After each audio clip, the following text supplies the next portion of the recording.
Inner Chaos by Greven Hades. Chapter 15, Collateral Damage. Scene, Canterlot Marketplace. Cafe Diem, midday. Shining Armor couldn't help but smile and take a long drink from his coffee as he watched his wife stare down from their seats on the balcony seating of the cafe they were eating at. In the path of her soft gaze was a group of small colts and fillies following their teacher on a class field trip through the market. He reached out and lightly brushed a bit of her mane away from her eyes, drawing her attention back to him, a slight blush washing over her cheeks. "Dreaming about the future, Cadence? Something in particular?" She smiled and nodded, looking into his eyes. "I am. I was just watching that school group down there, and it got me thinking about how I can't help but keep getting excited at the idea of us having a foal." Cadence reached out and ran a hoof over Shining's cheek. "You and I will be able to show it the wonders of this land and watch it grow. Maybe even raise more than one." He chuckled, his eyes getting a small twinkle. "I think I'd be up for that." She grinned and leaned down to take a sip of her green tea when a cold breeze suddenly washed over her wings, causing them to ruffle slightly as a shiver ran down her spine. A very ominous feeling began to rise from the pit of her stomach, causing her to look up to her husband's face. "Shining, do you feel that?" He frowned, raising his head up. "Do you mean that cold chill?" She shook her head. "No. There's something more. Something ominous. I don't like it." He reached out and placed his hoof on hers as they locked eyes, a reassuring smile helping her to relax. He smirked and nodded down to the small group that made their way down the street. "Take a look down there." Cadence glanced down, and her vision quickly found the adorable sight of a younger colt walking next to his chaperone, clearly his mother, at the back of the group. The colt had a brown coat and blonde mane with bright blue eyes, and his mother looked similar, with a tan coat, blonde long mane, and blue eyes, with a cutie mark that appeared to be a teddy bear holding a blooming flower. Cadence felt a warm smile wash over her lips as she watched the two share a small nuzzle before moving on with the group. "Can't wait for that to be doing that with our foal." Shining grinned and leaned in and gave her a small kiss on her cheek. "No worries, Cadence. I'm sure we'll have a home full of foals to spoil soon enough." She giggled and gave him a sly smirk, her eyes softening. "Can't wait to get started, can you?" He grinned with wide eyes, but before he could speak, the ground began to shake under their hooves, causing their glasses to fall from the table and shatter on the ground. Several ponies began to cry out in fear as the shaking continued, causing tables to tip over, loose dust to fall from building tops, knocking several ponies to the ground. Shining and Cadence both managed to stay up on their hooves long enough to ride out the quake, the two locking eyes in an unspoken, unified thought.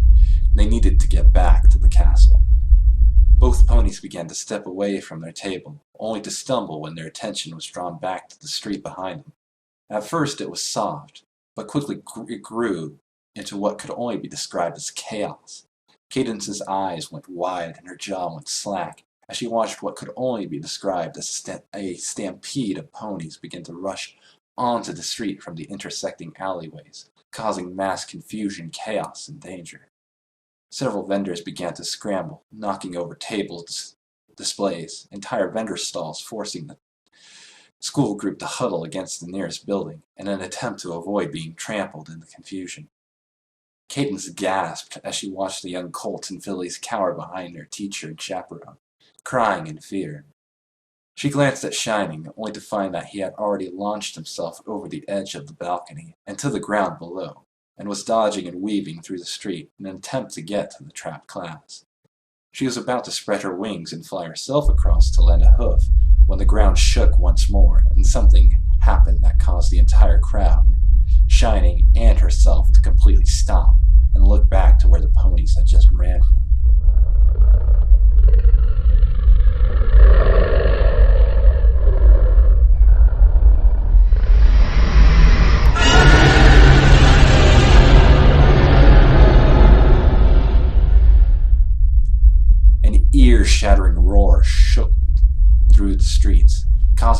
the ponies to take pause and grow wide-eyed with fear. Several ponies began to continue their moving away, but now their stepping was slow and careful. Shining took the opportunity to move further through the crowd, but sadly, the calm and the panic did not last. Another roar shook through the marketplace, and this time a large burst of fire flew up over the building, dissipating in the air. That was enough to break the silence. The screaming panic began once more, and Shining winced as a rather large earth stallion slammed into his shoulder, knocking him down as he ran past, causing a large plume of dust to kick up into the air as he slid to a halt just in front of the school group, who backed away from him in fear. The earth shook with every hoof fall on the cobblestone road of the marketplace as the ground began to shake once again. This time each quake occurred with the sound of heavy, slow footsteps and a deep, guttural growl. Shining grunted as he rose to his hooves, his shoulders aching from that fall he took, and shook his head, clearing out the cobwebs. He turned his gaze to the fillies and colts, first making certain they were okay, before finding their teacher. A tan-colored mare with cyan eyes, a long blonde mane, and a ruler for a cutie mark. She glanced at her class as she stepped forward, blocking his path from the rest of the group, clearly putting up a brave front. Shining cleared his throat and squared his shoulders before speaking in a calm, confident voice, knowing that he had to work quickly to get them all to safety. "My name's Shining Armor. I'm captain of the Royal Guard, and I'm here to help." The teacher smiled in relief before clearing her throat. "Oh, thanks, Celestia. I don't know what's going on, but my students are very scared." Another roar filled the air, causing her to shriek and cower as several of her students shrank back, pressing harder into the cold stone of the building. Shining frowned and turned to face the now vacant street, his wife still up on the balcony, watching from the distance. He maneuvered himself in front of the entire group now, and began to ready his signature spell before speaking in a very serious tone. "Get your group behind me, and very slowly make your way toward the castle, and whatever you do, don't—" He never had a chance to finish his sentence when a building further down the street exploded into rubble, sending brick, wood, and bits of metal all over the cobblestone road, and some parts even landed in various vendor stands across the street, all of which was soon followed by another burst of fire, shooting forth, causing the ponies to take a nervous step back. Shining immediately cast the spell, raising a medium-sized shield shell spell around the group, and glanced back over his shoulder and barked a very simple order. "Get behind me, now!" The group did as they were told and huddled themselves to the back edge of the shield, several of the children whimpering in fear. Cadence gasped as she watched the shield flare to life, while from the rubble of the building that once stood down the block came another heart-stopping roar, and from the ashes and smoke of debris stepped out, by equestrian standards, a medium-sized dragon, unlike any she had seen before. It wasn't as large as the dragon that invaded the mountain range not far from Ponyville a few years ago, but it was still large enough to destroy a small building if it wanted to. It walked on 4 short, thick-scaled legs, and its eyes were a piercing red, and showed some form of evil intelligence, while its scales were a deep bronze metallic color, several very different from any dragon known in Equestria. Those features paled, though, when compared to the biggest feature of this creature. It had 3 heads, each of which appeared to be large. Each appeared to have large, gnashing teeth, ready to rend the flesh from any pony unfortunate enough to get close enough to it. Upon closer inspection, she could also make out that what appeared to be several smaller creatures making their way through the rubble behind the creature.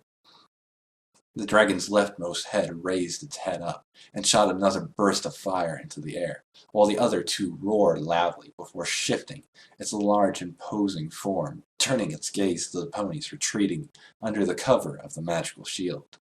The middle head growled, baring its teeth, while the rightmost head pulled back, and then just as quickly shot forward, opening its toothy maw, sending a large burst of fire out to slam into the dome, rolling the flames up and over the group. The younger ponies cowered and cried, and Shining cringed, feeling a small backlash in his horn, the magic from the fire having a strange interaction with his own. After a few moments, the flames settled, and the dragon pulled back as a deep, throaty chuckle began to emanate from the maw of the middle head. It took 2 more steps forward and lowered its head, leveling its gaze at the ponies protected by Shining's spell. It locked eyes with Shining before grinning ever so slightly, its evil red eyes shimmering in mirth. "So, finally, a creature with backbone. A challenge." The right head spoke. The voice of it was deep, guttural, and dark. "So many of these technicolor creatures with hooves provided absolutely no challenge for my odds. But this magic, well, this at least provides me with some sort of brief entertainment." Shining narrowed his eyes, never breaking contact with the dragon, his true worry being suppressed by his training. He knew Cadence was still outside of his protective shield, and he dared not try to recast the spell, because the creature wouldn't hesitate to send another blast of fire at him while he tried to use his magic. His best option was to keep the beast's attention on him, so his wife could escape and get help. "My name is Shining Armor, and I'm captain of the Royal Guard. These ponies are under my protection, and I will not yield. You will cease your actions and leave Canterlot in peace." The dragon's left head reared back in a fierce laugh that seemed to shake the ground under all their hooves, before the middle head lowered down once more, its toothy maw grinning once more. "Oh no, I don't think so. You see, my minions and I are hungry. Very hungry." The right head snaked forward, looking over at Shining, at the group of trembling students.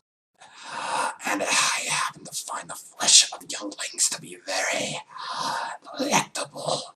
So I'm going to crack the shells and get the goodies inside." The fillies and colts gasped and cried as they pressed into their teacher, in a vain attempt to hide. The chaperone mare pulled her children close and whispered softly into his ear, reassuring while staring over at Shining, her eyes pleading with him to help. Shining growled and turned his gaze back over to the dragon, his eyes narrowing in determination. "If you try to harm any of these colts or fillies in the Canterlot or Equestria, you will regret it." The 3 heads of the dragon reared back, and once again the earth shook with laughter. "You threaten me, but you can't do anything to help yourself against me or my minions." As this was said, the sound of several feet hitting the cobblestone road filled the air, and from behind the strange dragon came from what looked like 20 bipedal salamander-like lizard people that surrounded the front part of the dome. Their scales were ranging in color from forest green to fierce, earthy red. Their mouths were lined with razor-sharp teeth, and they carried various types of weapons, ranging from short swords to spears, the blades on all of them looking to be dangerously sharp. The dragon raised its head up and glared at Shining. "Now we shall begin." The 3 heads shot forward and slammed into the shield, causing it to shudder violently, but not break. Shining grunted as he felt a backlash once again in his horn, causing a throb in his skull. This was something that had never happened to him, even during the Changeling invasion. Perhaps Chrysalis' magic had a stronger effect on him than he realized. He grit his teeth and pushed past the pain of the forming headache, and focused on strengthening his spell.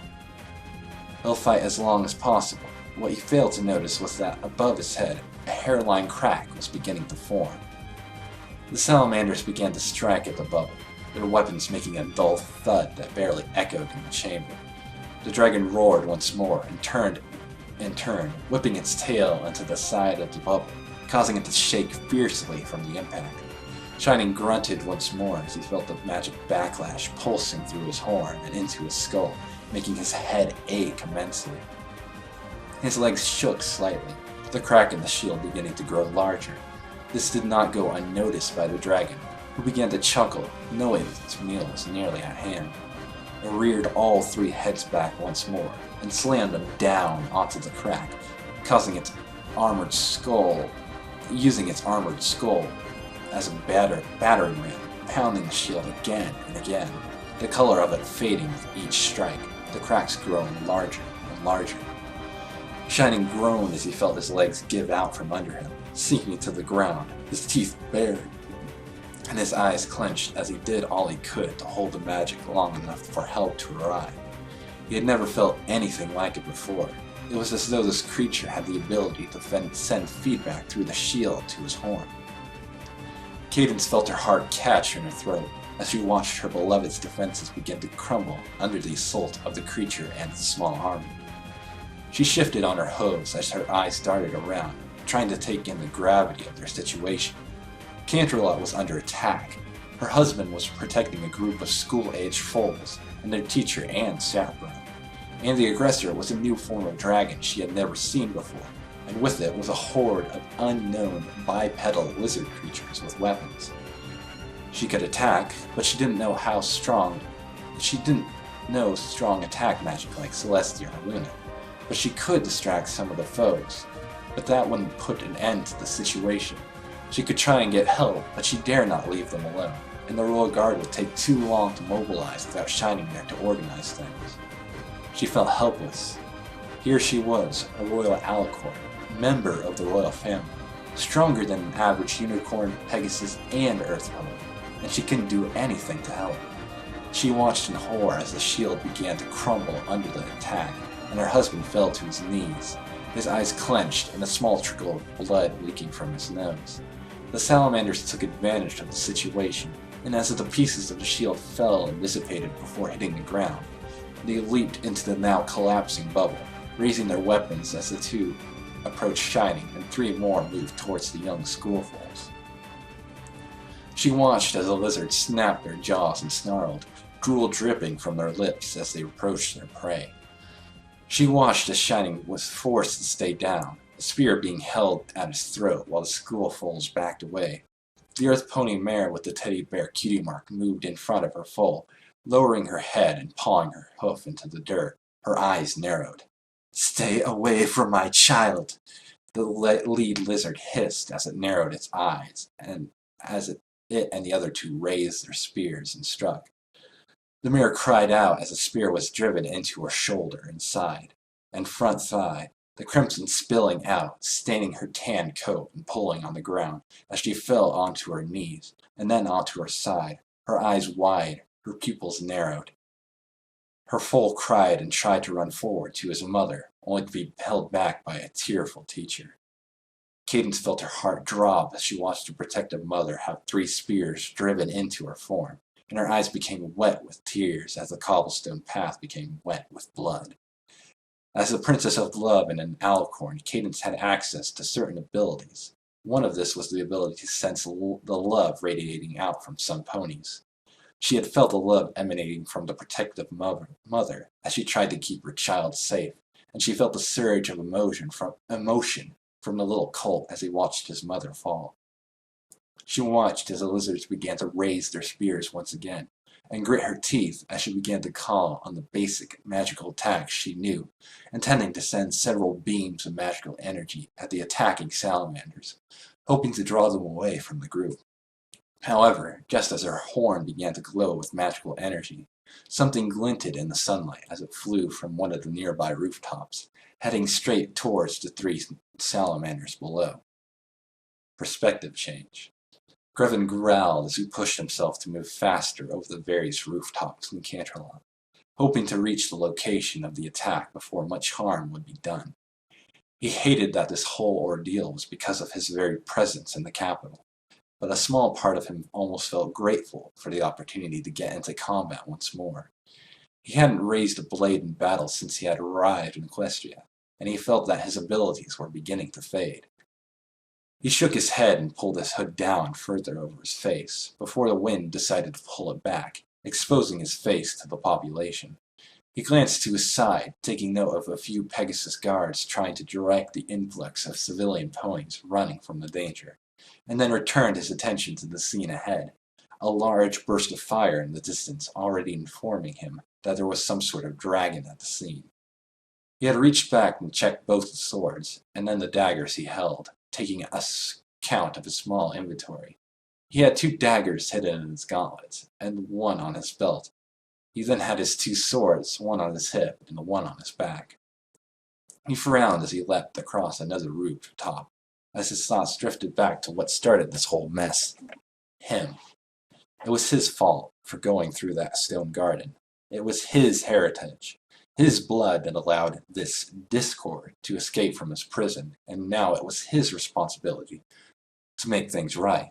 On top of all that, he had managed in his short time here to attack a royal guard and to disobey a direct order from one of the rulers of the land. Chances were he had a nice comfy holding cell waiting for him upon his return. Grevin shook his head, clearing his mind from that line of thought, and focused himself on the task at hand, protecting the innocent ponies of Canterlot from something pulled from the depths of his mind. He leapt once more from one rooftop to another, tucking into a roll as he landed onto the next, sliding to a halt on the gravelled surface. He rose to his feet and quickly moved to the edge of the building and looked out at the marketplace ahead. In the distance before him stood a scene that made his blood run ice cold. His shining armor had a purple shield surrounding him, himself and several ponies, many of them younger, protecting them from an onslaught of a bipedal lizardman and a large 3-headed bronze-colored dragon that was using its large raised skull as a kind of battering ram, every strike shaking the shield, causing cracks to form. He didn't have much time. Grevin noticed that that shining was beginning to shiver and buckle at the knees with every strike. It was then that the realization hit him. He knew who this dragon was, and the danger was worse than he realized. In Bastion, there was a dragon he had heard a rumor about that had a unique ability to alter magic through contact of its skin or through some sort of aura it produced. This ability could protect it from magical weapons, sometimes turning the effect back onto the wielder, making it a very effective defensive mechanism.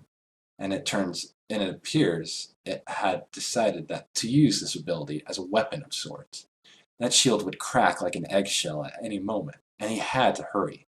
He took a few steps back and once again ran to the roof's edge, launching himself to the next, hoping to reach the group before it was too late. 3 buildings away, though, he learned that his efforts were too late, for as he reached the roof's edge, the shield around the small group began to collapse, and the lizardmen scrambled in to take their prize. Grevin's eyes widened as he leapt once again, down now 2 rooftops away. He watched 2 salamanders surround Shining and hold him at spear point, while 3 more ran in and approached one of the civilian earth ponies, a mare from the looks of it, who had stepped in the way, protecting the younger ones with raised weapons. He watched in horror as he watched her paw the ground, only to be struck down by the salamanders that now were towering over their fallen prize. What he saw next made his blood begin to boil. He watched a young colt cry out while running forward, only to be pulled back by another pony. He was that mare's child. That was a mother protecting her child. And now that child, that innocent child, may have lost the only parent he knew. Grevin growled as he felt his magic surge through him, his right hand reaching to his left gauntlet, pulling a dagger from its sheath. He landed on the final roof and sprinted forward, his anger filling him to the point of becoming reckless, which was exactly what he needed at the moment. He pulled his hand back as he readied himself as he neared the final ledge. 5 steps, he tightened his grip on the handle of the blade. 4 steps, he slowed his breathing and narrowed his eyes, concentrating on his target. 3 steps, he mapped out his actions once he arrived at the scene. 2 steps, he pulled his arm back and surged his magic through his system, readying himself for what came next. 1 step. He threw the blade at his target with as much power as possible. The only sound being made was the quiet whistle of a blade slicing through the air. No steps. He launched himself into the air as he reached the roof's edge, his hands reaching out to the blades on his back and side, respectively, a deep growl emanating from his throat. Perspective change. Cadence barely caught the glint of the flying object flying through the air before it slammed into one of the salamanders that were standing or shining. The creature fell back, instantly dead, a blade sticking out of its throat, black blood spurting out from the wound, pooling on the ground around its still twitching form.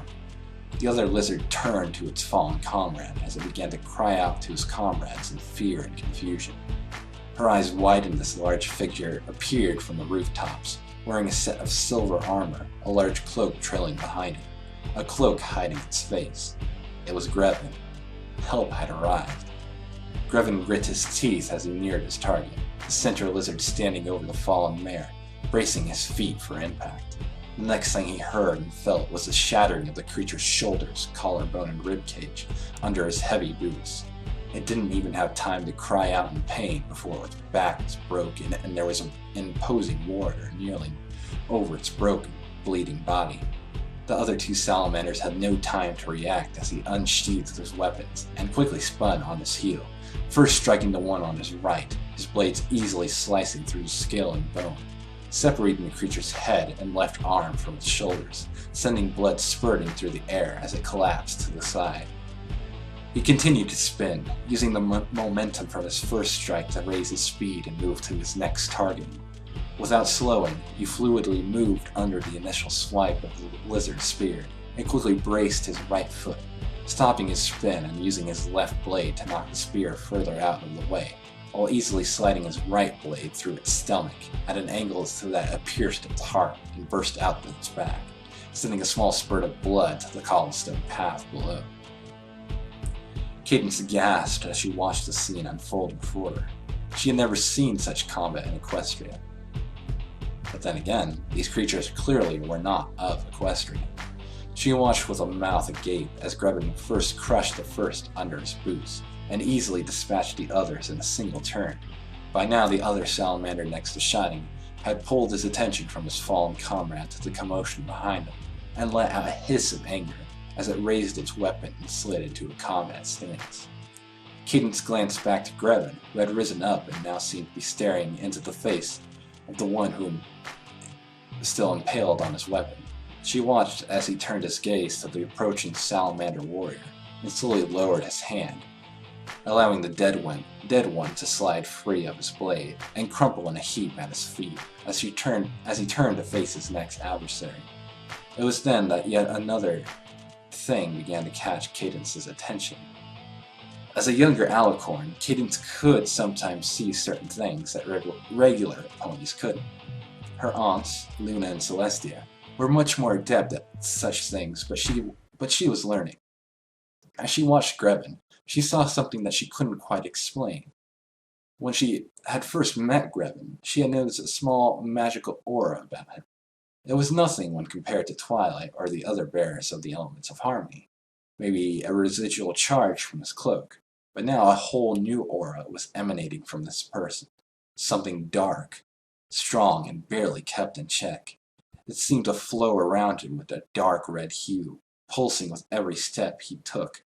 She watched, entranced, as Grevin slowly stepped forward, raising his weapons before breaking into a run, heading straight for the salamander that had just begun to move away from her husband. She glanced back to the group of schoolfoals and then to the still moving mare lying on the ground in a pool of blood, struggling to stay alive, as she realized what she had to do. She spread her wings and with a mighty flap, she rose into the air and surged forward, readying her best healing spell, hoping that she could do something to help. Shining groaned as his vision began to clear, his head still throbbing from the onslaught brought on by that dragon. He sniffed, feeling wetness on his muzzle as he raised his head, and he brought a hoof to his nose as he pulled it back to find a splotch of blood on it. He glanced up, noticing that the dragon had a strange smirk on its three faces as it sat there on its haunches. Grevin growled as he broke into a run, the salamander taking a more defensive stance just behind Shining Armor's prone form, his spear holding steady, the tip glinting in the sunlight. He readied his blades, and as he reached striking distance, Grevin lashed out with his left blade, knocking the spear to the side, allowing him an opening to lunge forward, tackling the creature, his momentum carrying them through the air, over Shining's form and onto the stone before him. He bared his teeth and uttered a single harsh grunt before he drove his blade through the lizard's chest, burying the blade into the ground beneath it, ending its life in one quick moment. For a moment, he didn't move. His breathing was heavy but controlled as he stood and took in his surroundings. In front of him was the three-headed dragon, and just off to his left from him was the remaining lizard men, many of which were glaring with bared teeth and raised weapons, waiting for the right moment to strike and get revenge for their fallen brothers. He heard the flutter of wings followed by the sound of hooves on the stone road, telling him that some sort of help had arrived for the wounded mare, and the sound of Shining's groaning told him that he was beginning to recover from the dragon's defensive mechanism. Grevin jerked his blade free from the lizard beneath him, and slowly rose to his feet, slowly spinning the blades at his hands, removing some of the excess blood from them, before returning them to their sheaths. He turned to face the dragon, who was now softly chuckling, and let his hands rest at his sides as he quietly cleared his throat, as he raised a gloved hand and pointed to the smirking beast before him. "I believe I know who you are, Kaiser, and you would be wise to leave this place." The dragon puffed up its chest as it rose to its full height, its scales shimmering in the light, its red eyes narrowing as it glared at the cloaked man before it. The left head snarled as the middle one spoke. "Who are you? How do you know my name?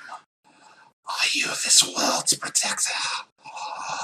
What do you think you have the right to order me away when I can just have you killed at any moment?"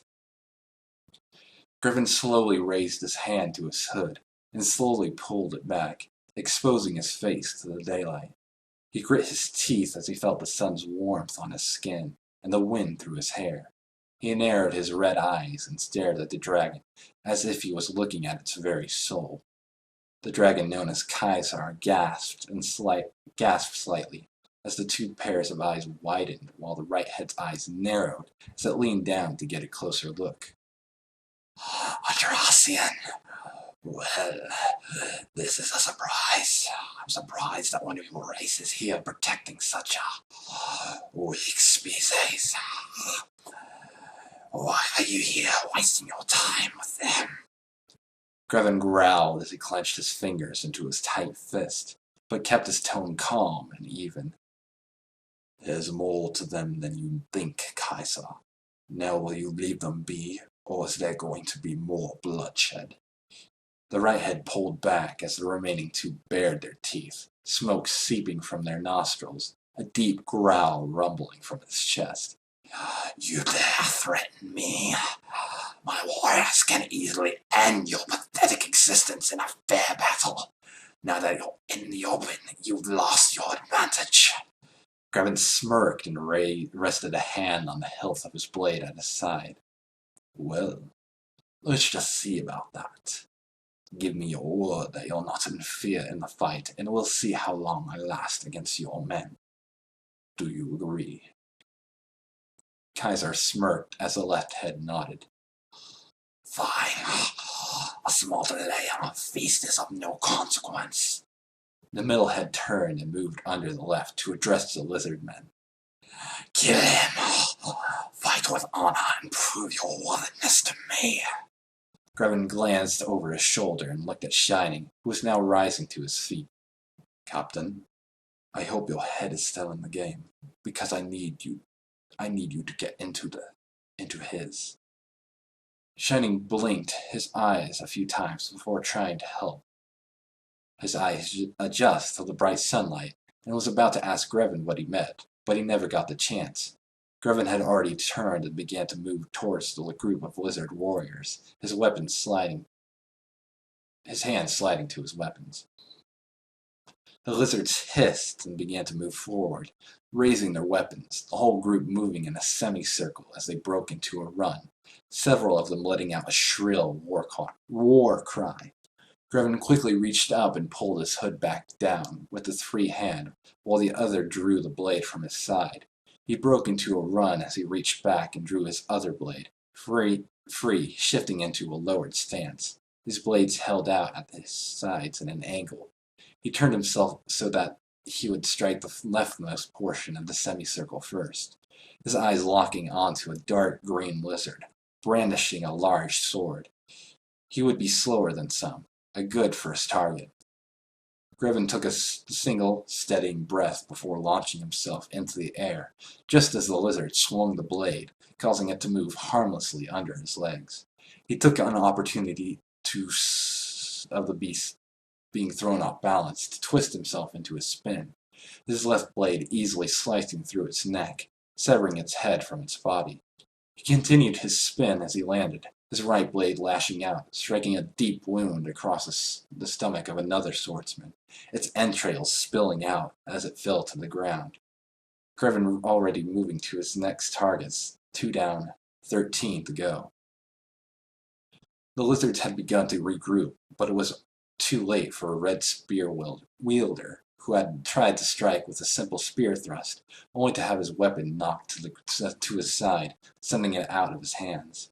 His feet knocked out from under him, and a single blade stroke across the neck, causing his blood to spill out onto the stone path. 3 down, 12 remaining. Grevin took a moment to shift his stance and move back as 2 sword bearers ran forward in an organized stance, one orange and another tan, each one assisting the other in their attacks.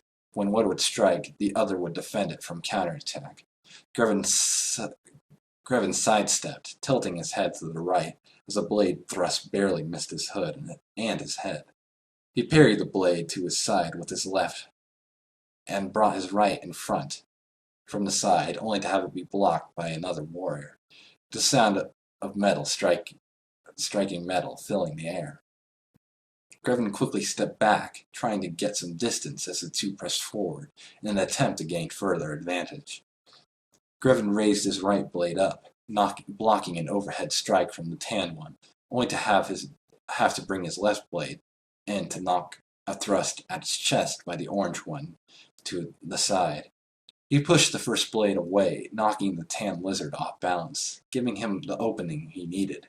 He stepped forward enough that the orange lizard couldn't effectively strike him, and clenched his grip on his sword handle and brought it forward with as much force as he could muster at such a short distance, and it connected with the orange lizard's jaw.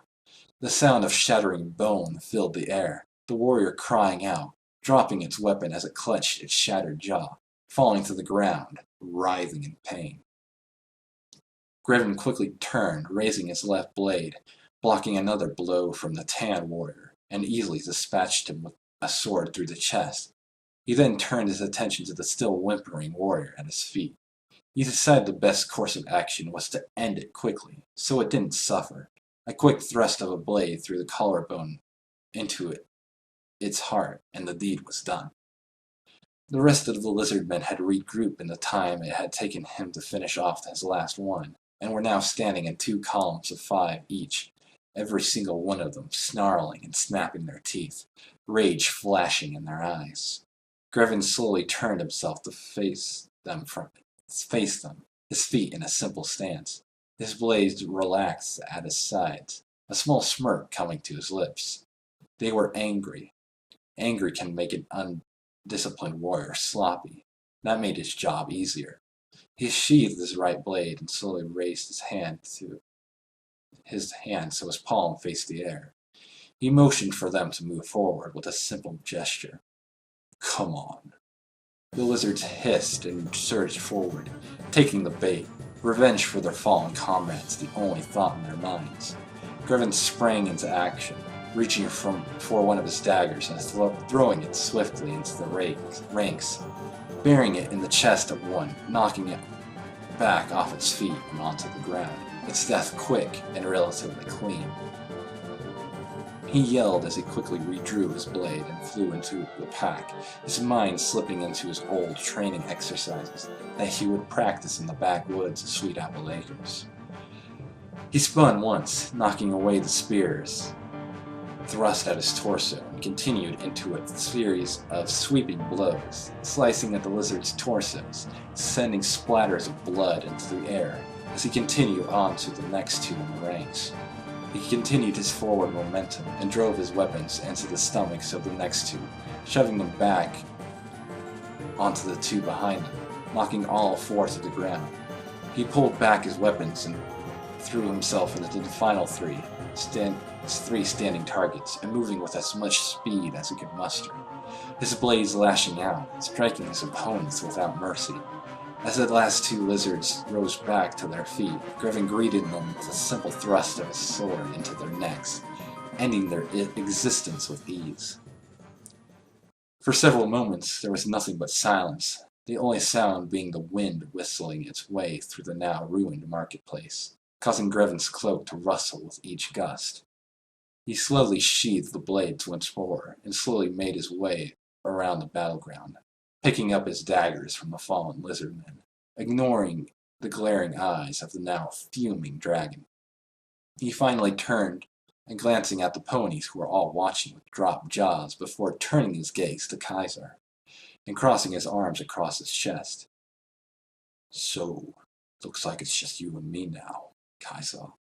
Still think you have the right to come here and do as you please?"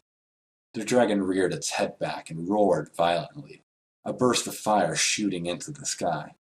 The creature's rage over the loss of his warriors was quite evident. Slowly the beast moved forward, towards Grevin with even, deliberate steps. It lowered its head down and simply glared at him with narrowed red eyes, a subtle but still troubling growl sounding from its chest. "You think yourself to be quite a warrior, don't you? I would have to agree with that assumption, so I've decided to give you an opportunity." Grevin tilted his head to the left slightly, as his hands returned to his sides, one resting on the pommel of his blade. "An opportunity? What do you propose?"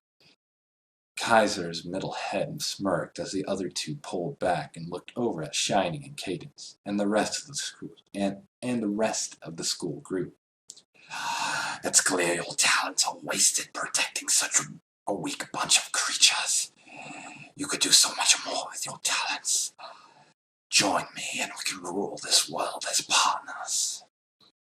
Grevin glanced over his shoulder at Shining Armor, who, as well as Cadence and the others, had a look of pure worry in their eyes.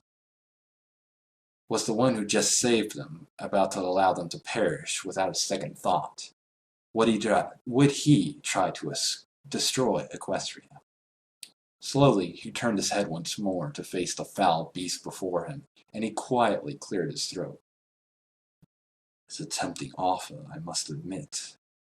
Kaiser's eyes widened with anticipation. He could sense his victory coming. He could taste it. "So we have a deal then, partner?" Grevin chuckled a bit before sliding into a growl. "No way, you fucking piece of shit." In a single smooth motion, he leapt backwards while moving his hands forward over each gauntlet, removing the daggers from their sheaths as he landed back a few feet from where he launched the blades and buried them into the eyes of the dragon's middle head. Kaiser jerked his head back, roaring in pain as the other two surged forward with gnashing teeth, intent on killing him.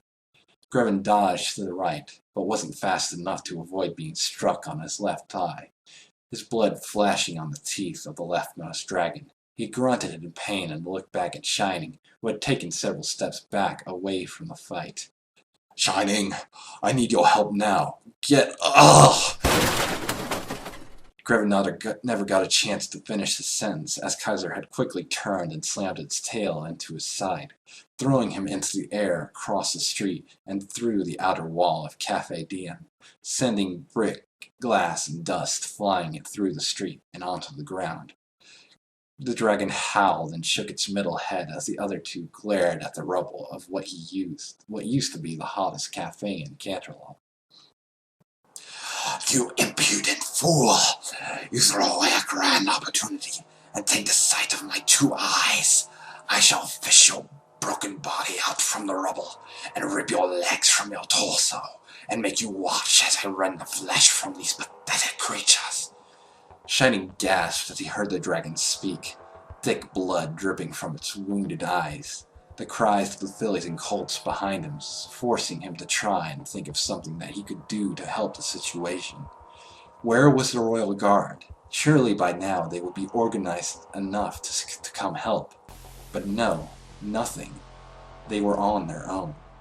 His attention was drawn back to the now destroyed cafe, the rubble and dust finally beginning to settle, and for a time there was mostly silence, the only sound being of the whimpering of the children behind him and the heavy breathing of the dragon. He thought back to what was said about getting into the beast's head, but before he could allow his thoughts to focus properly, his attention was once again drawn up to the remains of the cafe. Something was moving in the rubble. He couldn't believe what he saw next. Slowly, some bricks were pushed over, and rising from underneath, covered in dust, pieces of glass with dripping blood from his exposed face, his hands shaky as he rose to his feet, his shoulders heaving with each breath. To survive a hit like that seemed impossible. The impact from the tail alone would have shattered his ribs, and the force of slamming through the wall of the cafe would have shattered his neck and broken his spine. Yet despite all that, there he was, rising to his feet, looking a lot worse for wear, but still ready for more. Shining couldn't help but smirk as he watched Grevin turn his bloodied head to the side and spit a thick wad of crimson from his lips to the ground below, and then, in a gravelly voice, said a single phrase. "Is that all you've got?" Shining quickly realized that he had to do something to help. While Grevin was able to take a hell of a beating, he couldn't keep it up forever, and would eventually fall. He had to do something. It was then he had a moment of inspiration. Kaiser growled, smoke rising from its multiple nostrils. "Perhaps you'd like to feel my teeth next." He lunged forward, roaring as he went. Grevin didn't move, waiting for the right moment to jump out of the way, but just as the dragon approached striking distance. But before that time came, it suddenly stopped moving. Grevin watched as the two sets of good eyes widened and then clenched shut as it began to stumble around, howling in pain. Grevin watched with a small smile as the dreaded Kaiser dragon fell to the cobblestone path, writhing in pain. He glanced over at Shining, whose horn was glowing with a fierce light. "It's about time." Kaiser growled and clawed at the ground, his eyes locking onto Shining. "You, what are you doing to me?" Shining simply narrowed his eyes and slowly stepped forward, approaching the beast. "I'm taking the advice of a friend of mine, getting into your head.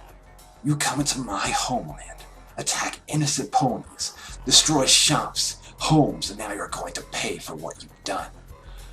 You have the ability to sap my shield just by standing next to it, or touching it. But there's something I can do with my shield that you didn't anticipate." The dragon growled and snapped its teeth. "Inside me? No." Shining nodded his head.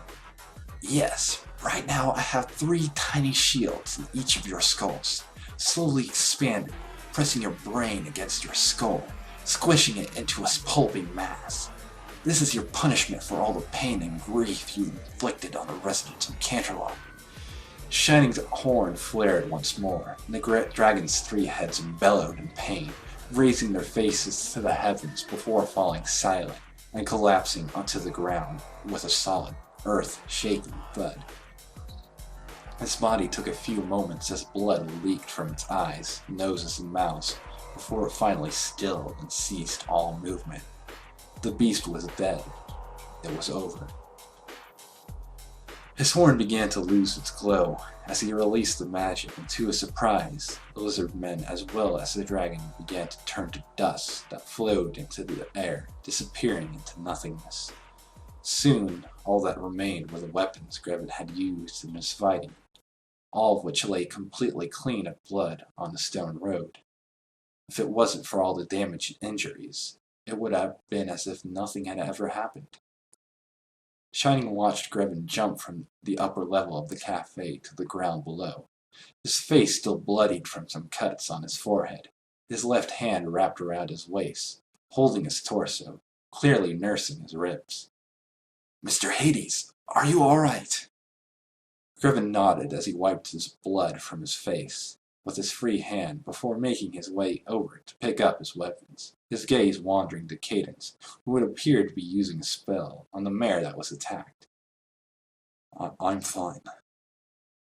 Cadence frowned as she touched her glowing horns to the mare, and watched as her exterior wounds began to close up and heal. But as the spell faded, the mare's eyes didn't open, and she wouldn't breathe. Cadence saw the fear in the school children's eyes, especially the mare's own foal, who quickly turned to get help. "Shining! Grevin, quickly!" Grevin frowned and ran past Shining, a pit forming in his stomach. He slid to his feet, kneeling next to the fallen mare, who looked as he looked into the princess's eyes. "What's happened?" Cadence took a small step back as Shining moved to stand behind her. I tried a healing spell, but it isn't working. She isn't waking up." Grevin closed his eyes, trying to calm himself as he called upon his magic, the familiar feeling beginning to flow from his core to his hand, the warmth that he was all too familiar with, returning to him once more. Cadence blinked as she watched something amazing happen. The dark aura around Grevin began to fade, and was soon replaced by a strange glow that began to emanate from his hands. She watched with awe as he placed his gloved hands on the mare, surging a powerful magic into the mare. She waited a few moments, seeing a frown begin to form on Grevin's lip, and could only gasp as she watched him surge more magic into his hands, blood beginning to drip from his arms. Grevin growled as he concentrated on his task, but it wasn't doing any good. The mare's wounds were mostly healed, and what remained could be taken care of quickly, his blood beginning to wet his shirt and at the shoulder and left side as the wounds transferred. Despite all this, her heart wouldn't start. Her lungs refused to fill with air. He couldn't let this happen. He wouldn't. It was his responsibility. He had to make things right. His magic surged further, forcing his vision to begin to fade as he tilted his head back. He could barely hear the gasp from Cadence as he pushed himself further. His vision dark to the point that all he could see was the faint glow of the sun in the sky. Shining watched Grevin in awe, only briefly noticing the look of shock and concern on his wife's face. He had never seen anything like this before, even with all the magical feats he had witnessed as a member of the Royal Guard. He stepped back as the glow from his hands flared and his head began to tilt back, his eyes beginning to lose their red hue. Shining heard his wife gasp as the once red eyes began to shift into a pale white, then a faint shade of blue. This didn't feel right. "Mr. Hades! Grevin!" Shining yelled at the man, but there was no response. He simply stared into the sky, the color beginning to drain from his face. Shining knew that the mare was gone, and if he didn't act quickly, Grevin might follow.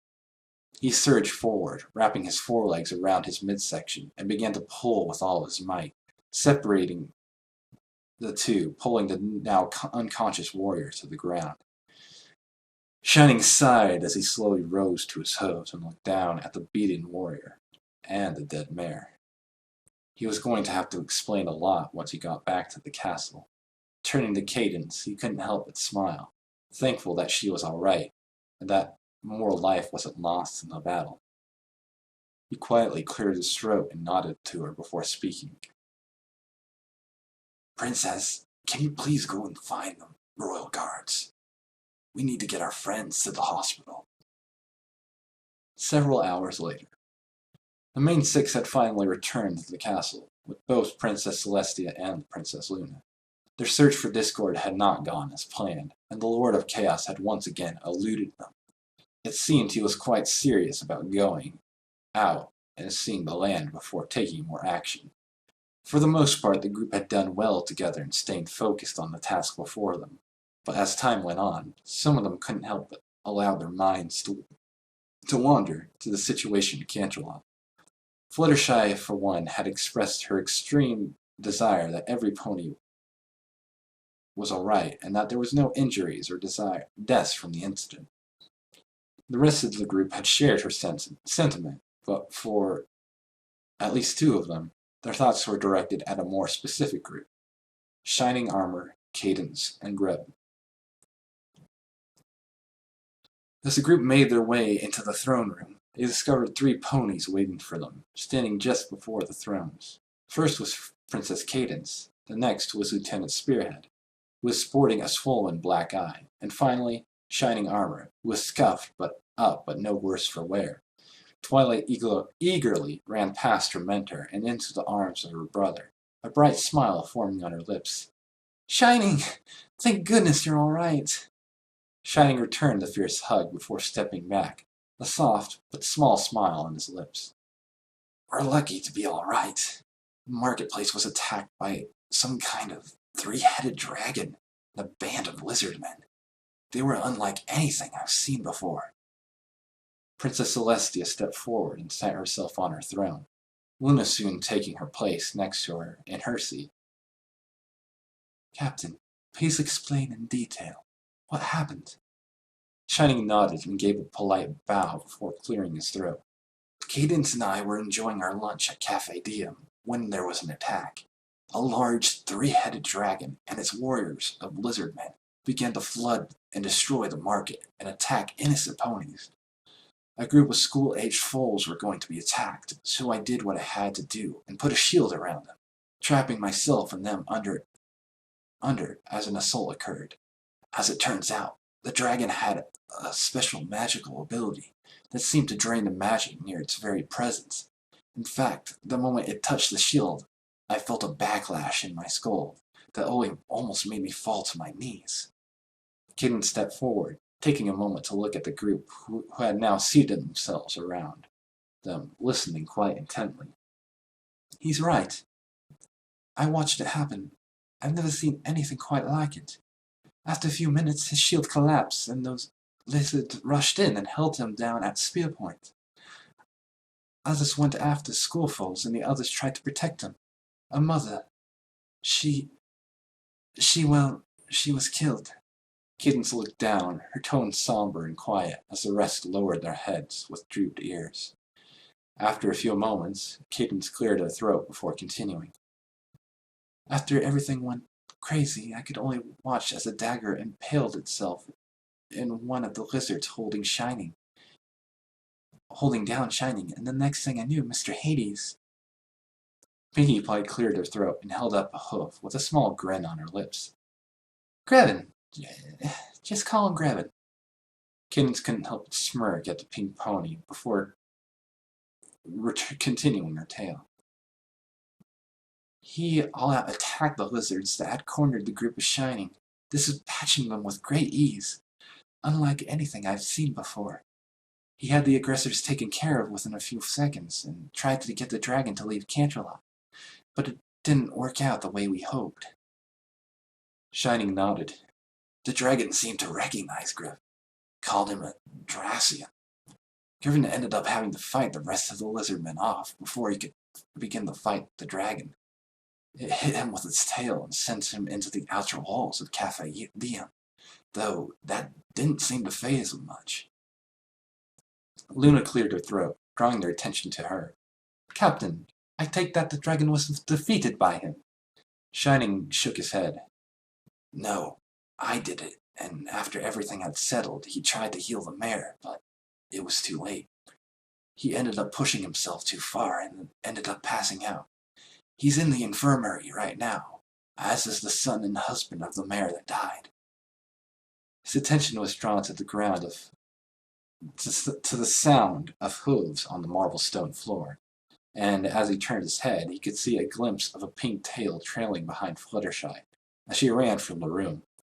The group paused as they watched her go, several of them locking eyes with one another, before they all turned to look at the princess, who gave a curt nod, signaling their approval. Moments later, the remainder of the main six ran out the door, led by Twilight and Applejack. Celestia turned to face Cadence, a small sad smile on her lips, a tired look forming in her eyes. "All right, Cadence, tell us what happened, but this time leave nothing out. And Shining?" She turned her head to look at the captain of the guard. "You are never to speak of what we say here. Am I understood?" Shining nodded once, giving a small salute. "Of course, Princess. I will not say anything. I understand my duty." "Good." Scene change. The infirmary. It had been a very long day for Brawny Boulder and his son Chip. His wife had been killed in the attack on the market. It was supposed to be a simple class trip to see the market. Blossom was so excited to chaperone, a chance to spend more time with her son. And now she was gone. The gruff-looking earth pony shook his head, as fresh tears flowed from his tired brown eyes, and dripped down to his brown coat. He looked at his son, who was now sniffling quietly at his father's hooves, and gently pulled him into a hug. "It'll be okay, son." The young colt simply nodded, not looking up at his father. Brawny's attention was pulled into a simple doorway in the royal infirmary, when a small cough from a Pegasus nurse cut through the air. "Mr. Boulder, he would like to speak to you. Alone, please." Brawny nodded and glanced to his son. "Would you watch my son, please?" The mare nodded and stepped past him as he moved into the room. "Of course." Brawny was a simple pony. He had never been to the castle, and he wished that he were here under better circumstances. He wished it wasn't the infirmary. He moved around some empty beds, and as he rounded a corner, he came across one of the most unusual sights he had ever seen. Sitting up in bed was a creature that had a shaggy, dark hair and somewhat dark skin. It had bandages wrapped around its torso, shoulders, and arms. Its legs were covered by a blanket. As Brawny moved closer, he couldn't help but notice that the creature had its eyes closed, and in its hands was a single, clean, sharp dagger. You wish to speak to me alone?" The creature nodded as it slowly opened its eyes, revealing their blood-red hue. I wish to apologize." Brawny frowned as he sat on his haunches. "Apologize?" The creature nodded. "Yes, my name is Greven Hades, and it is my fault that your wife perished today." Brawny sat there, frozen for a moment, as he took the words in. "What? I was told that the lizardmen killed her." Greven nodded, his tone solemn, and his quiet gaze looking at the blade in his hands. "They did, but they were taken from the depths of my mind by a powerful magic. Those were creatures from my homeland, and since they were taken from my subconscious from me, it is my responsibility." Brawny let his gaze fall to the dagger in the man's hands. "Why are you telling me this?" Greven closed his eyes once more. "I want you to understand that I'm giving you a choice, a very important choice. You could keep this from happening again. I was there when she died. I was on my way to help, to do what I do best in fights. I saw them attack her, before I could get there to do any good. Once I was there, I could have healed her. I could have kept her here so you could still be a family, but I wasn't fast enough in fending off the aggressors. It is for all these reasons that her blood is on my hands. So now I'm doing the only thing I can do." Brawny narrowed his eyes, his anger growing. "Is that why you're holding that dagger? You intend to offer up your life in some sort of trade? An eye for an eye, a life for a life? Grevin nodded. His voice was calm and smooth. Yes, but there's more to it than simply that. Those creatures were pulled from my mind, and it could happen again. There are more creatures that I have knowledge of, some of which would be far worse for the people of Equestria. If you take advantage of what I am offering you, you could save countless lives. You could be a hero and avenge your wife by killing the one who caused the whole mess. Brawny grit his teeth and stared at the blade for a few moments, taking time to think things through. Here was the one responsible for his loved one's death, the one to hold accountable, the one who should pay, and he was offering up his life. At the same time, this was the one who saved his son's entire class and teacher, not to mention Princess Cadence and the captain of the Royal Guard. If he took his life, he would be preventing such travesties from occurring again, but at the same time, he could be killing off a true hero who cares for the welfare of others. He closed his eyes and sighed, thinking about his wife and what she would want. After a few quiet moments, he nodded as he reached his decision. He slowly reached a hoof forward and quickly knocked the blade away. No, I do not believe you. I don't believe you. Don't see the full picture. My son is alive because of you, not to mention all of his classmates and countless others. You are a hero.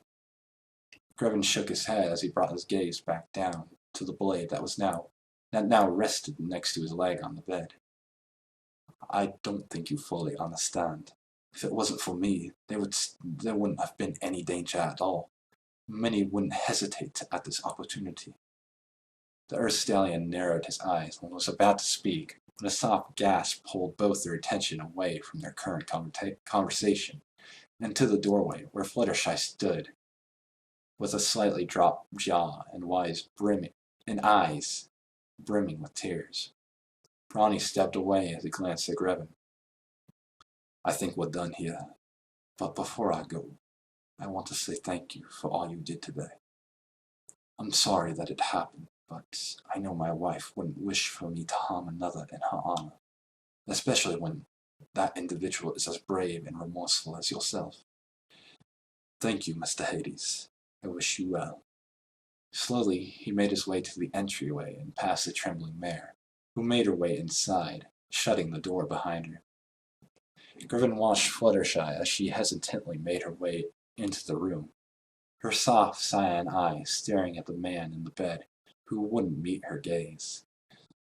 She slowly stopped at the bedside and propped her forelegs on the edge, bringing her eyes level with his. Grevin? She watched him carefully, taking note of the red silk bandages wrapped around his arms, and the black and blue around his torso. She could smell the scent of his sweat on his skin, but she could see something that she didn't like in his eyes. Grevin, did you offer your life to that stallion because of his wife's death?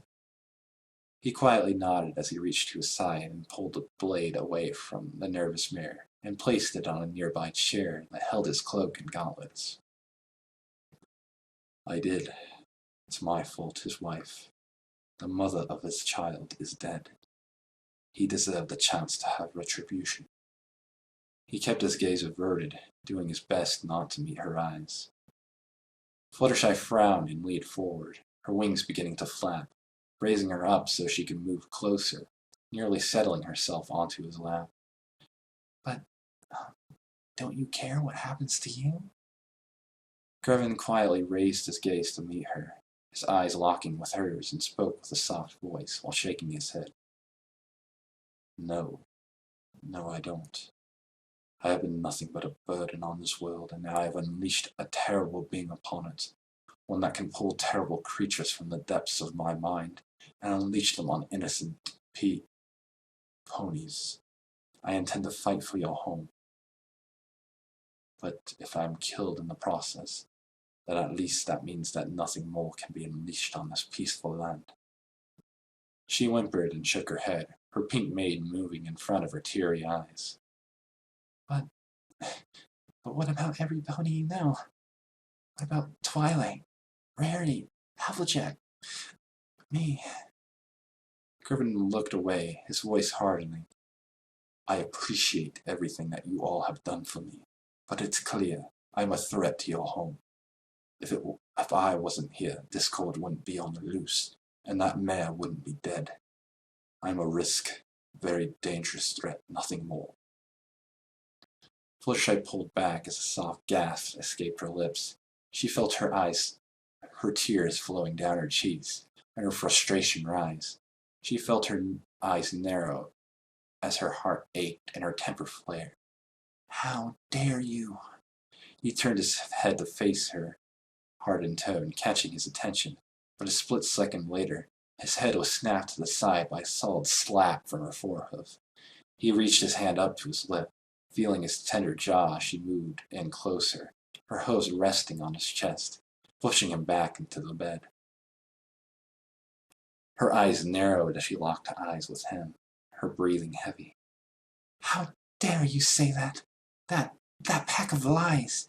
You think you're a threat? From the very moment you arrived in Equestria, you've been nothing but a hero. You saved Scootaloo, Sweetie Belle, and Apple Bloom without hesitation. When you were confronted by Applejack, you didn't attack. You tried to escape and keep the peace. When we pursued you, you didn't attack. You tried to hide and avoid confrontation. When there was that accident in the castle, you could have left me to die. She paused as she leaned in, her eyes flowing with tears. But instead you risked your own life and saved me. At the hospital, you could have easily escaped by hurting others, but you didn't. You listened to us. You accepted your situation. Your entire time in Ponyville, you were worried about how you would affect other ponies. And recently you saw there was a threat to the citizens of Canterlot, even Equestria as a whole, and you went against Princess Celestia and saved Shining Armor and Cadence, as well as a group of school children. You even offered yourself up to that stallion as some sort of apology. How dare you think yourself as anything other than a hero? You're a good man, plain and simple. Griffin frowned and took a breath to speak, only to have her place a hoof against his lips, while she leaned in, her eyes making him take pause. Don't you dare argue that fact. You're mysterious and sometimes cold, but you're kind and gentle, and you mean so much to every pony. She let her hoof drop as her eyes softened. Even me. So please, stop trying to make yourself out to be a bad guy. You're anything but. She sat back on his leg, her eyes softened and her timid nature returning. If you don't mind me saying that is. Her sheepish smile coming across her lips as she looked down at her hooves, when a soft touch on the side of her face caused a small squeak to escape her lips, making her look up at the bandaged man before her. Griffin sat there a moment, his fingers brushing through her soft pink mane, for only a moment before letting it fall to his side once more. His eyes relaxed, a small smile on his lips. Thank you. I suppose I've become accustomed to being seen as the bad guy. Thanks for keeping me in check. She hopped down to the side of the bed once again, and slowly stepped back, her cheeks a bright red. You're welcome. I'll let you get some rest. I'm sure you'll want to be back to your room soon. Get back to your room soon. He nodded and rested his head back, closing his eyes as she made her way to the doorway. She looked at him silently a moment before stepping backwards through the doorway, shutting it behind her quietly. She took a moment to collect her thoughts before turning to go down the hall, only to stop short when she came face to face with the rest of the main six. She squeaked as she backed up against the now closed door, taking note of the various wide-eyed looks, as well as some of the more upset ones. Rarity broke into a small grin as she looked at her friend. Fluttershy, darling, I had no idea you felt so strongly about Griffin. I think it was rather sweet how you kept him from thinking himself a monster. Fluttershy peeked out from under her mane to see Rainbow Dash, Pinkie Pie, and Rarity all beaming, while Applejack and Twilight both had smaller smiles, and something else in their eyes. Well, I was just trying to be a good friend. Pinkie Pie giggled and jumped a bit. Well, you were almost as good as me at putting a smile back on his face. Oh, I know, we should throw a party for him tonight when he gets back to his room. Rainbow Dash chuckled. Pinkie, that's a bad idea. He was pretty awesome saving those ponies. He's not as cool as me, but he's still pretty cool. Come on, let's see what we can throw together.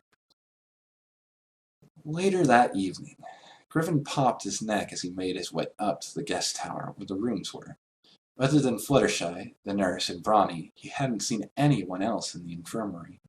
Even as he made his way through the castle, he hardly saw any guards or staff, and the ones he did see didn't do more than make eye contact with him. Perhaps he had angered Celestia to the point that he had become a marked man. Honestly, he had expected himself to be placed under arrest as soon as he was cleared by the nurse due to his assault on Spearhead.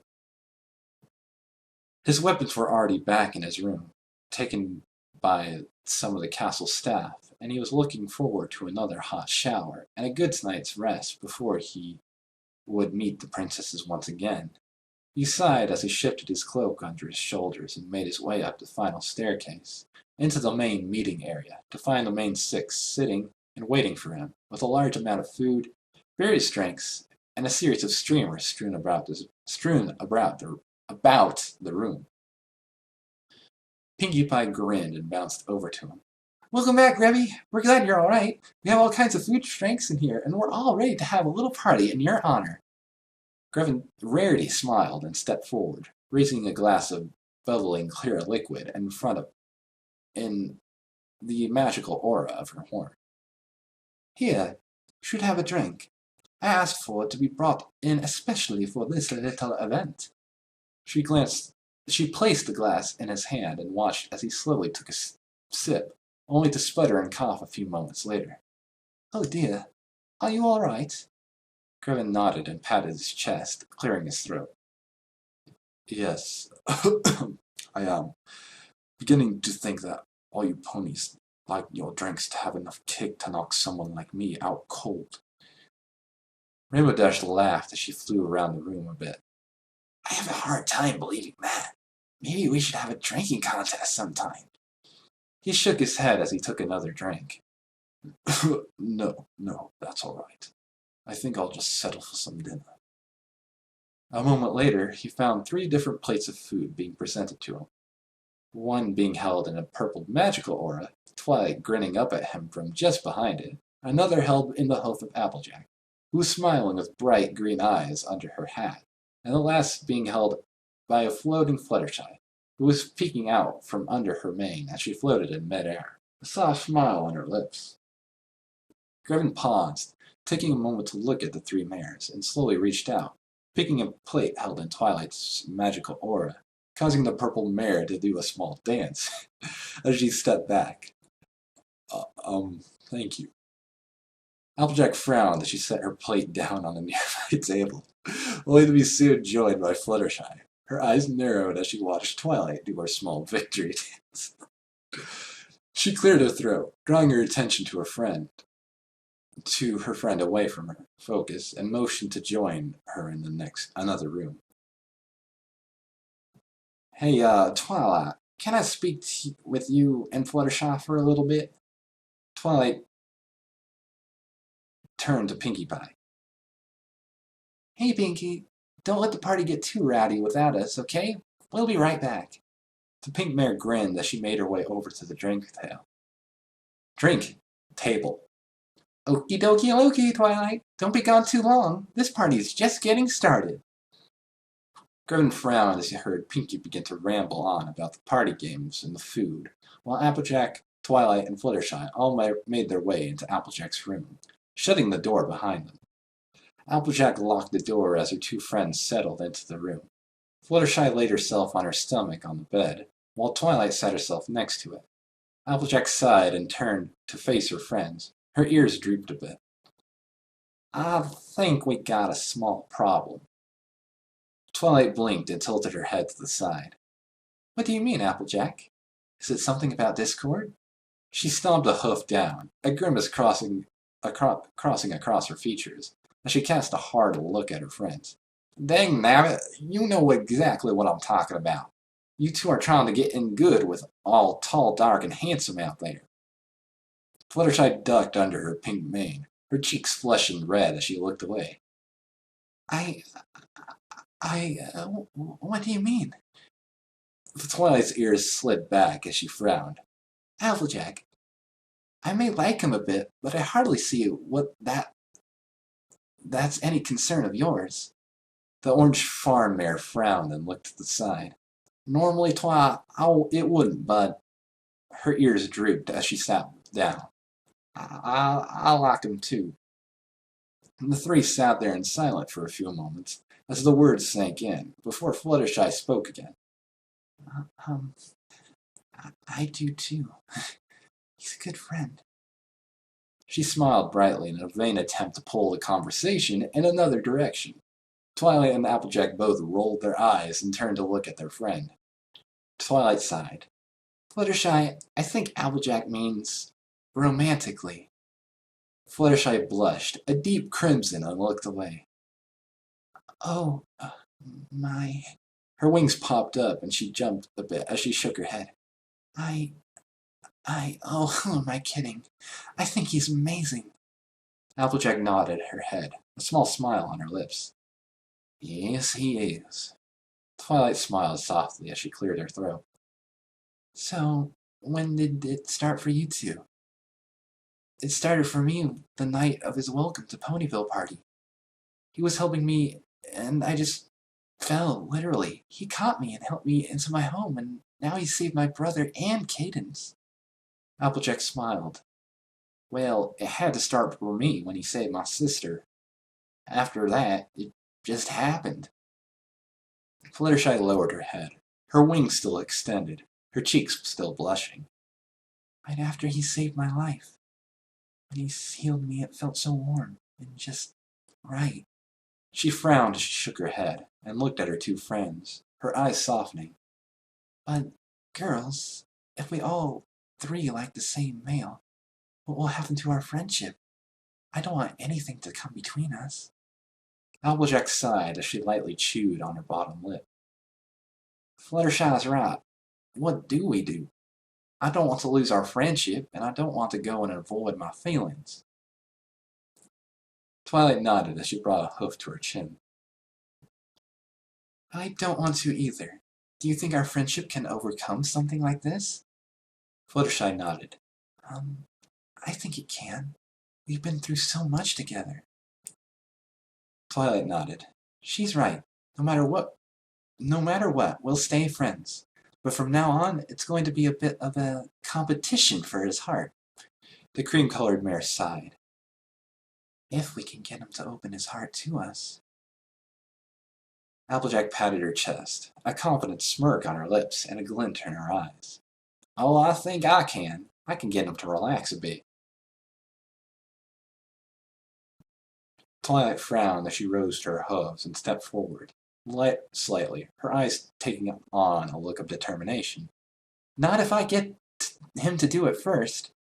Applejack smirked at her friend a moment before chuckling. Is that a challenge, Twilight?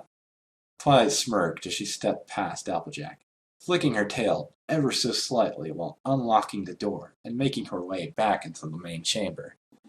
Maybe, but I know one thing for sure. I'm going to be getting some advice from one of the very best teachers in the subject of love. Fluttershy giggled as Applejack took off after the lavender unicorn, a competitive glint in her eyes. Griffin noticed that Applejack, Fluttershy, and Twilight all separated themselves from the rest of the group and moved into AJ's room, closing the door, causing a small lump of worry to form in the pit of his stomach. His worry was short-lived when a cheerful yell from Pinkie Pie drew his attention to the other side of the room, where he was surprised to see Cadence and Shining Armor making their way into the room, bright smiles on their faces. Griffin quietly picked up another drink and took a sip as the other two mayors in the room surrounded the couple, asking them varied questions ranging from how they were doing since the attack to what they had been up to since the royal wedding. He let his hood fall back, enjoying the feel of the cool air on his skin, before taking another sip of his drink, enjoying the slow burn of it running down his throat. He rested back against the wall and glanced over his shoulder, catching a brief stare from Cadence, who held a very slight smirk on her lips that quickly disappeared when she turned to speak to Rarity. He frowned and took another drink, closing his eyes as he tried to push the events of the day down from the front of his mind. He wanted to enjoy this small party that the girls had worked on, but that look from Cadence didn't sit right. He would have continued his thoughts, but the sounds of hooves getting closer caused him to open his eyes to see shining armor trotting over while holding two mugs and a solid blue magical aura. Shining moved closer. One mug floated over to Grevin, who quietly took it and raised it while giving a simple head nod. Thank you. Shining grinned and gave a small nod as he took another mug in his hoof before taking a long swig. It's been quite a day, hasn't it? Grevin nodded as he sipped a mug of hard cider. Indeed. He paused as he watched the door across the room open, just before Twilight, Applejack, and Fluttershy poured out. All of whom had a small smile on their lips. And I get the feeling that it isn't quite over yet. Shining followed his gaze, watching his sister and her friends all run up to Cadence, who was now telling some sort of story to Rainbow Dash. He smirked and shook his head, his eyes closing as he sighed and took another drink. They like you, you know. Grevin shook his head and looked away, letting his eyes find the bottom of his mug, deciding not to look over at the group of mares. Perhaps, but I'm not interested. Shining perked an eyebrow as he looked at the brooding man. Oh, and why is that? Grevin's voice grew quiet, his eyes hardening. I tried the whole love thing a couple of times in the past and always got burned. Now I try to avoid it as much as possible. Besides, I'm pretty certain that anyone interested in me can do better. Shining shook his head, a small laugh escaping him. Good luck telling them that. I can tell you right now that you have at least one set of crosshairs on you. Once Twilight sets her mind to something, she doesn't let anything get in her way. Oh, and before I forget, he narrowed his eyes and gave a long, hard look at Grevin. Be good to her. Otherwise, there may be a repeat performance of what happened to the dragon in the market. Okay? Grevin laughed softly and shook his head. Fair enough, but I doubt it will be an issue. Shining shook his head once again. Maybe not, but it wouldn't be a good idea. I wouldn't be a good brother to her if I let her get hurt. Grevin nodded quietly as he finished his drink. Perhaps I should retire while the others are occupied. He turned, pushing off the wall, and set his now empty mug down before making his way towards his room. These drinks pack a punch. I'm a bit tired anyways. I hope you have a good evening, Captain. Shining nodded as he stepped away and began to make his way towards his wife and his sister. Good night, Grevin. I hope you sleep well. And, oh please, call me Shining. Grevin chuckled as he did his best to remain quiet and avoid drawing attention to himself as he made his way towards his room, but he failed to notice that Fluttershy had been watching him from the corner of her eye, lingering on him as he moved silently around him, making his way to the door. She smiled softly at him as the others watched him open the door and slip inside without drawing the attention of others. At least, that's what she thought, until a soft chuckle in her ear caused her to squeak and turn to see Rarity smirking at her with half-lidded eyes. Really, darling, if you like him, you should just tell him. Go after the stallion old man that you want and show him just how you feel. Fluttershy shook her head and glanced over at Twilight and Applejack, worry welling up within her. Oh no, I don't think Rarity chuckled and flipped her mane away from her eyes. Really, Fluttershy, if you don't tell him how you feel, then another man could swoop in and ruin your chances. You would then run the risk of regretting never taking the chance. Don't let that happen. Fluttershy paused at that thought and sighed. Rarity was right. She should just be honest with him and express her feelings. If she didn't, she could easily find herself pining from a distance, which would make her feel miserable. She could at least have some closure if she spoke to him. Her eyes brightened as she turned to look at her friend. You're right. Thank you, Rarity. She grinned and trotted off to her room as her mind began to think of a plan to go about talking to the one who held her attention. Twilight and Applejack watched their timid friend trot off, both frowning slightly as they watched her go. Scene change. The infirmary. The mare known as Nurse Tourniquet had just finished her charts for the day and had made her way out of the castle into the main city of Canterlot. She turned off the main street and down a small side alley. Her light brown coat blended well into the shadows as she approached a small door tucked away in an old-looking building. Once there, she reached out and knocked on the door, and after a few moments, a simple panel opened, and a raspy voice spoke. What are you doing here? Your assignment was to watch the castle's personnel and inform us of any new developments with the guards. The nurse's eyes flashed a fiery green as she smirked. Oh, I think you're going to want to know about this.